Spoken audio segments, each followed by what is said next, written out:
yung phosphate sa T-base, nakakaslamot ng T-base yung fertilizer. So pag gumamit kayo niyan, anong sa inyo bubutigi ba? That face get ka?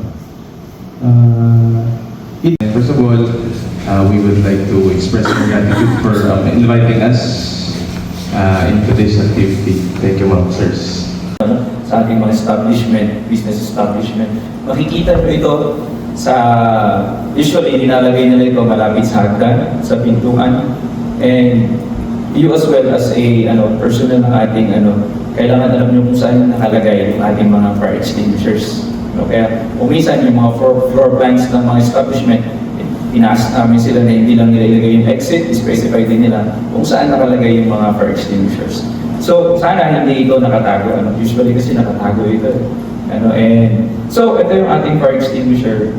Commonly na ginagamit nating acronym sa paggamit nito is yung word na TPAS. Yung nagagamit noon is the word PAS, but ngayon nilagyan namin nalagyan ng T. First of all, let me introduce to you to the parts of the fire extinguisher.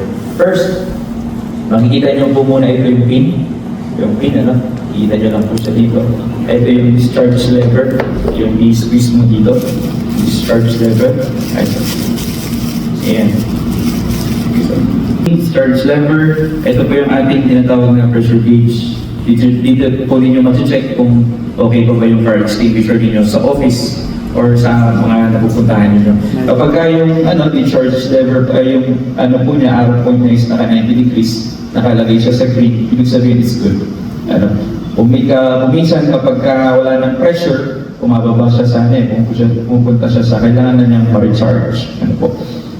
So, ito naman po yung kanyang plate, yung kanyang tinatawag nating cylinder, sorry.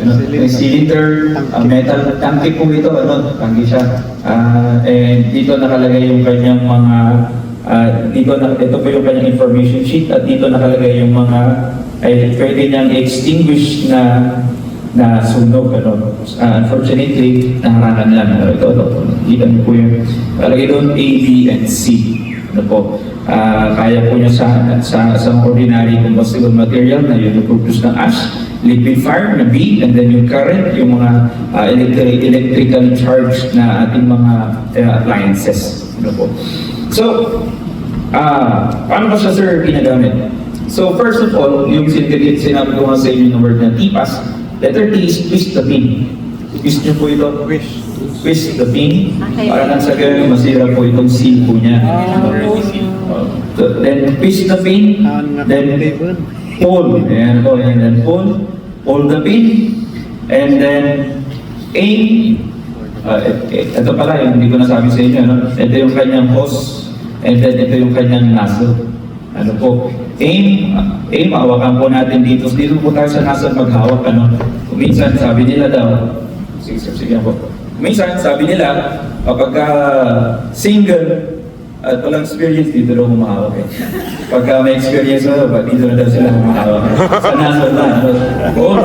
Subukan natin, basta sa simulation natin kung mapapansin ninyo. So hold the nozzle and then squeeze the lever. Ito po yung squeeze. Ito yung po yung squeeze.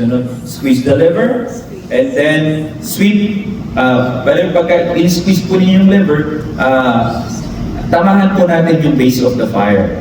Ano po yung base of the fire, sir? Yung pinaka sa baba. Kasi minsan ang tinatamaan nila is yung yung sunog lang sa taas, sa may taas. Sa base, sa baba, and then sweep from side to side. Yun lang po. Ganyan yun po yung sweep from side to side.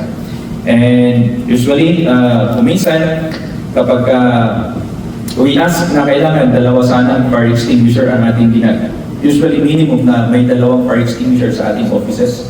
Kasi kung minsan yung ating fire extinguisher, kung minsan is that nagiging props lang yata yung yung discharge na dito, parang na-maintain lang na pag ginamit pala, wala pala siyang pressure. Yeah. So, yun, may makikita po ba yung color green na fire extinguisher, yung mga ginagamit sa mga industriya, yung mga nasabi ni Sir kanina.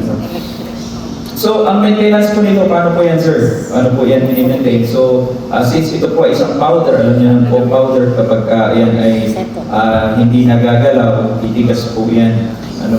Kaya kailangan po natin Simple lang. So hindi magandang balita pag tumigas. Ano lang, sana once a week. Once a week kung pwede. Oo, once a week. Kung may na, Sabihin pa rin. para mas maganda, Para hindi tumigas po yung kanyang solder. Exercise. Exercise, sabi nga ni Sir. Ano po. So, may expiration po ba yan, sir? Yun po ang karamihan tinatanong po nila. Actually, wala pong expiration yung ating pong fire extinguisher. Ano po, meron na, kailangan lang po talaga i-recharge. Maintenance ang sinatawag po natin. Kasi kung minsan, sa tagal, sa tagal niya, is wala na siyang pressure. Kaya yun po, we ask na kung minsan kapag napansin namin na 1 year, 2 year, pwede pa siguro pero pag 5 years na, kailangan na pong pa-recharge, ipa-recondition na ibig niyang sabihin yun. So, I hope na mamaya is that, okay, pag na namin i-demo, kayo na mismo is kaya-kaya niya. Thank you, Sir. Thank you, Sir Marvin. Okay. Question po.